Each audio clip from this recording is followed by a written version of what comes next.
ప్రాణాలు కోల్పోయారంటే చాలా బాధ. సానుభూతి తెలియజేసుకుంటూ ప్రభుత్వం వాళ్ళ కుటుంబాలను ఆదుకోవాలని, అదేవిధంగా వాళ్ళ కుటుంబాలకు తట్టుకునే శక్తిని ఇవ్వాలని భగవంతుని కోరుతా ఉన్నాను.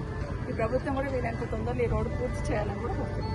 మేడం, మొన్నటి వరకు ఎన్జిటి పేరుతో కాలయాపన చేస్తూ వచ్చారు, ఇప్పుడు కేసు కూడా విత్డ్రా అయినట్టుంది ఎన్జిటి.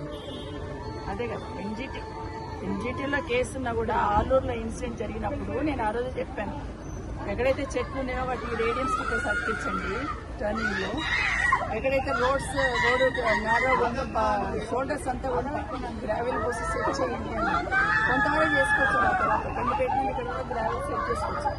ఆ తర్వాత మొత్తం గ్రావెల్ కూడా పోయాలి. అస్సలు యాక్సిడెంట్ స్పాట్ ఎక్కడ మిర్జగూడ నుండి ఆలూరు వరకు ఉన్న స్పాటే యాక్సిడెంట్ స్పాట్. అక్కడనే టర్నింగ్ ఉంటుంది, అక్కడనే వెహికల్స్ తడబడుతుంది.